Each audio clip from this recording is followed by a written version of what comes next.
Saudações à professora Fernanda e aos queridos colegas.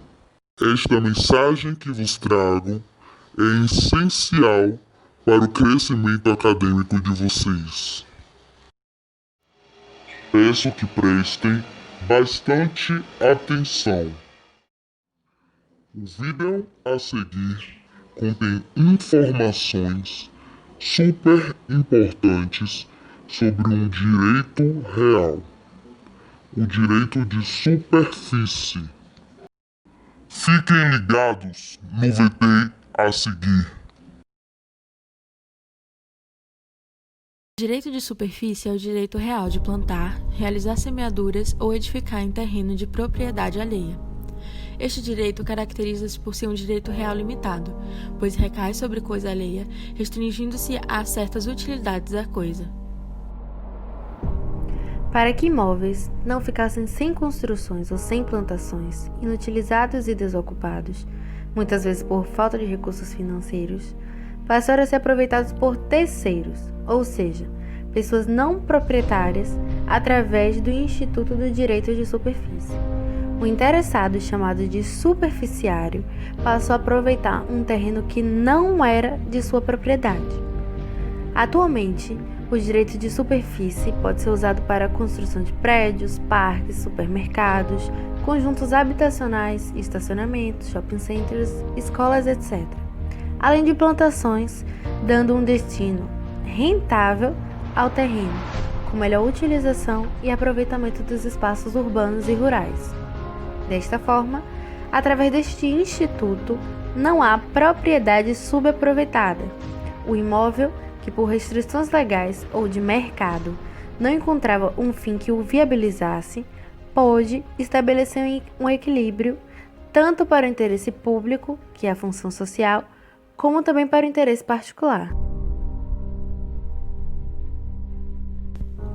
No início do Império Romano, não havia divisão de parte da terra, ou seja, não era viável supor a divisão da parte do solo e da parte da superfície do imóvel, muito menos supor a possibilidade de ambas as partes não pertencerem ao mesmo proprietário. Ocorre que naquela época Roma conquistou muitas terras, fato que tornou difícil seu governo, sem saber exatamente como administrá-las.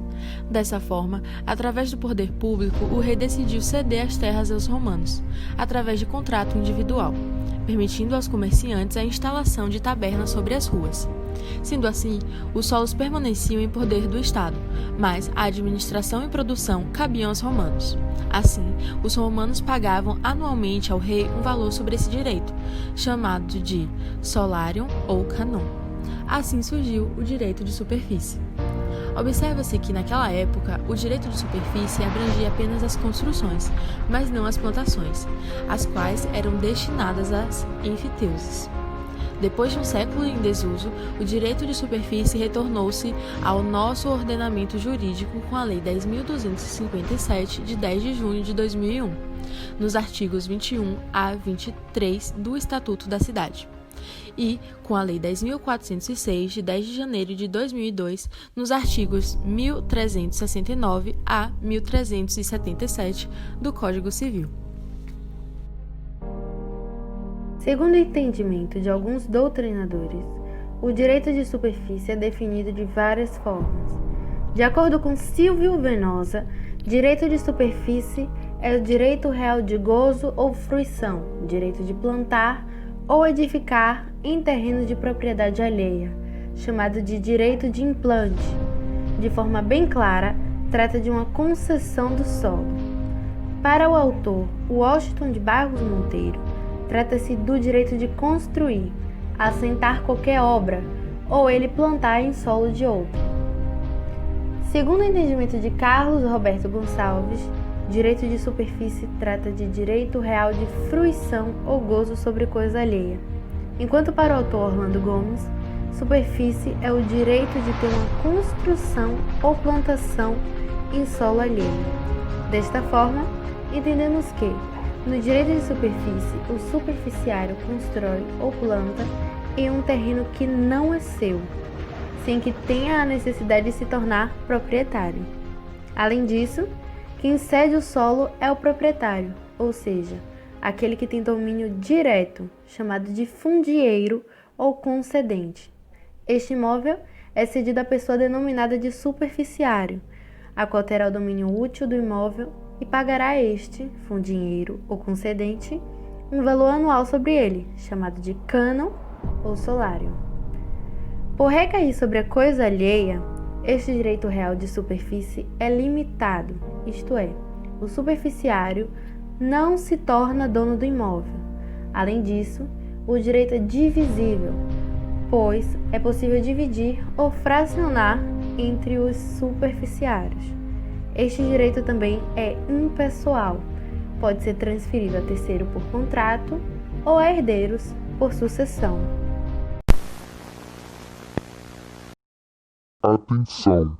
Detalhe muito importante.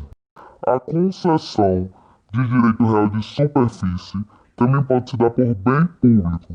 Está expressamente admitida pelo artigo 1377 do Código Civil, devendo observar os princípios constitucionais regentes da administração pública presentes no artigo 37 da Constituição Federal, assim como as disposições legais previstas no artigo 17 da Lei de Licitações.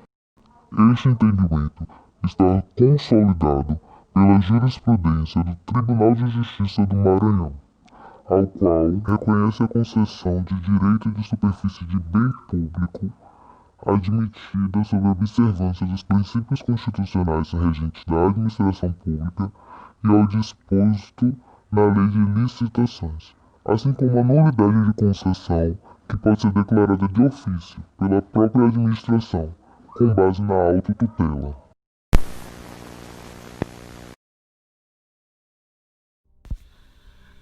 Como dito anteriormente, atualmente temos dois tratamentos diversos para o mesmo instituto: a Lei 10.257 e a Lei 10.406. O Estatuto da Cidade, em seu artigo 21 e em seu parágrafo 1º, reza que o direito de superfície consiste no direito de utilizar o solo ou subsolo ou espaço aéreo do terreno, de acordo com o que foi estabelecido no contrato por prazo determinado ou indeterminado. No entanto, o artigo 1969 do Código Civil permite apenas obras no solo, exceto se estas forem inerentes ao objeto da concessão, e sempre prazo determinado, máximo de 30 anos. Em ambos os institutos, tanto no Código Civil como no Estatuto da Cidade, é admitido que o acordo seja estabelecido de forma gratuita ou onerosa entre concedente e superficiário. Sendo o contratado estabelecido de forma onerosa, esse pagamento poderá ser efetuado de uma só vez ou de uma forma parcelada. Isso se for tratado de acordo com o Código Civil. No entanto, se for de acordo com o Estatuto da Cidade, o pagamento poderá ser por prazo indeterminado. Verificando os dois institutos, há de se ter a impressão de haver conflito entre as duas normas, mas a diferenciação entre elas é simples e tem razão de ser. Isto porque o Estatuto da Cidade é lei complementar constitucional, portanto, norma especial, e deverá prevalecer sobre o Código Civil, que é norma geral. Essa norma especial deverá ser aplicada toda vez que o Estado, em uma das suas esferas federais, estaduais ou municipais, ocuparem um dos polos da relação jurídica. Quando os dois polos da relação jurídica forem ocupados por particulares, deve-se aplicar a regra geral do Código Civil. Destaca-se também que, de acordo com o artigo 1337 do Código Civil, quando o direito de superfície for constituído por pessoa jurídica de direito público, em caso de divergência legal, prevalecerá o Estatuto da Cidade pela aplicação de norma especial. O direito de superfície constitui-se por contrato entre as partes. Este deve ser realizado na forma escrita, exigindo-se sempre a escritura pública. O contrato deverá ser obrigatoriamente registrado no cartório de registro de imóveis. Assim também será no caso de transferência do direito de superfície, o qual se dará com o registro do negócio jurídico de cessão no cartório de registro de imóveis. ou pode ser transferido aos herdeiros do superficiário na sucessão hereditária, no caso de morte do superficiário. Neste caso, será gratuita a transferência. O superficiário poderá também alienar sua superfície, mas o proprietário terá direito de preferência e vice-versa, sendo também vedado qualquer pagamento pela transmissão, conforme o artigo 1372 do Código Civil. Se o superficiário der à superfície destinação diversa daquela acordada com o proprietário, será finalizada a concessão. O superficiário será responsável pelos encargos e tributos que recaírem sobre a coisa. Se o direito de superfície for de acordo com o Estatuto da Cidade, extinguir-se-á o contrato com o vencimento do prazo, ou não, pois poderá ser perdurado indeterminadamente. Mas, se houver extinção do acordo, este deverá ser averbado no cartório de registro de imóveis. No entanto, se for de acordo com o Código Civil, no qual o prazo limite se dará em 30 anos, por tempo determinado, será extinto o direito de superfície. O direito de superfície também se extinguirá nos demais casos, como no abandono ou renúncia do superficiário, com a resolução do contrato, se ocorreu inadimplemento das partes ou de uma das condições contratuais, com a confusão quando se reúnem na mesma pessoa a qualidade de superficiário e de concedente, com a expropriação forçada, com a destruição da coisa sobre a qual recai a superfície, ou com a decadência. Com o fim do contrato, o proprietário adquire o que for constituído na superfície, independente da indenização, salvo se houver previsão contratual ao contrário. Desta forma, o concedente voltará a ter a propriedade plena do imóvel e se beneficiará das benfeitorias, sejam elas construídas ou plantadas, caso também haja previsão contratual ao contrário. Segundo o Código Civil, quando há extinção do direito de superfície em função da desapropriação, a indenização cabe ao proprietário e ao superficiário, no valor correspondente ao direito real de cada um, de forma proporcional. No entanto, se for referente ao Estatuto da Cidade, o imóvel poderá ser desapropriado por se tratar de um direito público envolvido. De uma forma clara e objetiva, destacamos os direitos e obrigações que caberão tanto ao proprietário quanto ao superficiário. De acordo com o Estatuto da Cidade e o Código Civil Brasileiro, os direitos do proprietário são: utilizar a parte do imóvel que não constitui objeto do direito de superfície, receber o pagamento pela concessão caso tenha sido ajustada, exercer o direito de preferência na aquisição da superfície, proceder à resolução da superfície antes do advento do termo, se temporária. Se o superficiário não edificar ou plantar no tempo aprazado, ou se edificar em desacordo com o convencimento, ou ainda se der destinação diversa daquela originalmente concedida, construir gravames reais sobre o solo.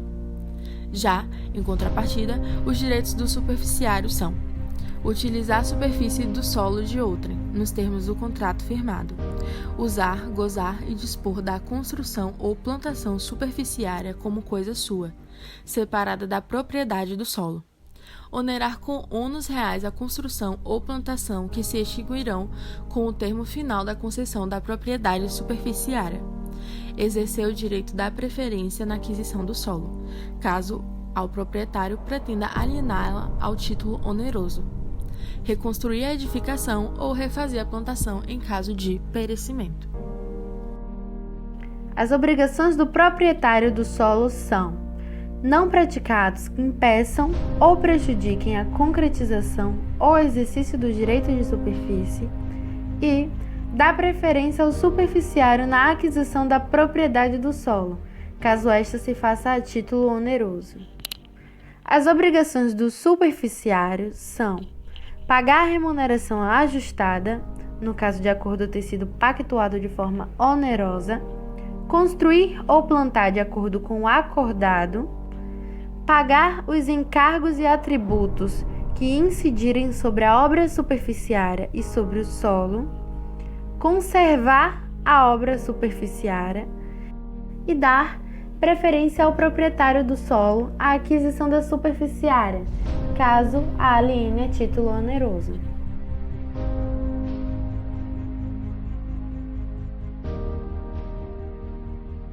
Pode-se concluir que o direito de superfície trouxe grandes benefícios sociais aos interessados em virtude da sua simplicidade e baixo custo, com adaptações a condições econômicas atuais, visto que o superficiário não é obrigado a adquirir a propriedade do solo, podendo assim construir ou plantar durante um determinado tempo em um terreno de propriedade alheia. A vantagem é tanto para o proprietário como para o superficiário. O proprietário cedendo parte do seu imóvel para que o construtor realize seu investimento, ou para que o pequeno agricultor expanda suas plantações, faz com que suas terras atendam à política urbana, atendam aos princípios básicos do planejamento participativo e à função social da propriedade. Além de ser uma oportunidade de investimento para ambas as partes, evita de o imóvel manter-se paralisado e sem utilidade. Apesar do Estatuto da Cidade e o Código Civil de 2002 terem trazido o direito de superfície para o nosso ordenamento jurídico, ambos não sanaram todas as exigências ainda existentes na nossa sociedade. No entanto, já é grande avanço para que surjam novos tempos a respeito do aproveitamento de tantas terras ainda inutilizadas e desocupadas.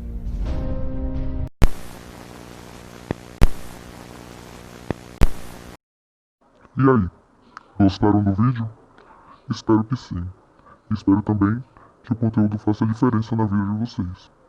Que vocês tenham uma boa prova, bons estudos e até a próxima.